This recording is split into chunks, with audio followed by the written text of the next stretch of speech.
শুরু করছি ছন্দাবৃত্তি অনুষ্ঠানের চতুর্থ পর্ব। আজ এই চতুর্থ পর্বে আমরা পেয়ে গেছি মঞ্চ ও পর্দার অভিনেত্রী, যিনি আমাদের সকলের প্রিয় স্বপ্না বোস। আসুন শুনে নিই স্বপ্নাদির কণ্ঠে একটি কবিতা। রবীন্দ্রনাথ ঠাকুরের আফ্রিকা। উদ্ভ্রান্ত সেই আদিম যুগে স্রষ্টা যখন নিজের প্রতি অসন্তোষে নতুন সৃষ্টিকে বারবার করছিলেন বিধ্বস্ত, তার সেই অধৈর্যে ঘন ঘন মাথা নাড়ার দিনে রুদ্র সমুদ্রের বাহু প্রাচীর ধরিত্রীর বুকের থেকে ছিনিয়ে নিয়ে গেল তোমাকে আফ্রিকা। বাঁধলে তোমাকে বনস্পতির নিবিড় পাহারায় কৃপণ আলোর অন্তঃপুরে। সেখানে নিভৃত অবকাশে তুমি সংগ্রহ করছিলে দুর্গমের রহস্য, চিনছিলে জল স্থল আকাশের দুর্বোধ সংকেত। প্রকৃতির দৃষ্টি অতীত জাদু মন্ত্র জাগাচ্ছিল তোমার চেতনাতীত মনে। বিদ্রুপ করছিলে ভীষণকে, বিরূপের ছদ্মবেশে শঙ্কাকে চাচ্ছিলে হার মানাতে। আপনাকে উগ্র করে বিভীষিকার প্রচন্ড মহিমায় তাণ্ডবের দুন্দুভিনী নাদে।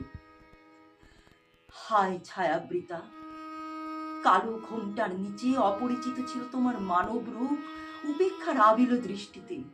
এলো ওরা লোহার হাত করে নিয়ে, নখ যাদের তীক্ষ্ণ তোমার নেকড়ের চেয়ে। এলো মানুষ ধরার দল, গর্বে যারা অন্ধ তোমার সূর্যহারা অরণ্যের চেয়ে। সভ্যের বর্বর লোভ নগ্ন করলো তোমার আপন নির্লজ্জ অমানুষতা। তোমার ভাষাহীন কন্দনে বাষ্পাকুল অরণ্য পথে পঙ্কিল হলো ধুলি তোমার রক্তে অশ্রুতে মিশে। দস্যু পায়ের কাঁটা মারা জুতোর তলায় বিভৎস কাদার পিণ্ড চির চিহ্ন দিয়ে গেল তোমার অপমানিত ইতিহাসে।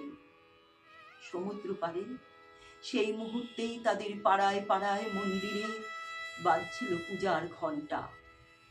সকালে সন্ধ্যায় দয়াময় দেবতার নামে শিশুরা খেলছিল মায়ের কোলে। কবির সঙ্গীতে বেজে উঠছিল সুন্দরের আরাধনা।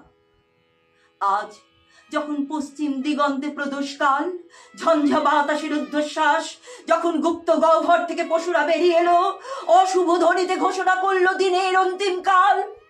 এসো যুগান্তের কবি, আসন্ন সন্ধ্যার শেষ রশ্মি প্রাতে দাঁড়াও ওই মানহারা মানবীর দ্বারে।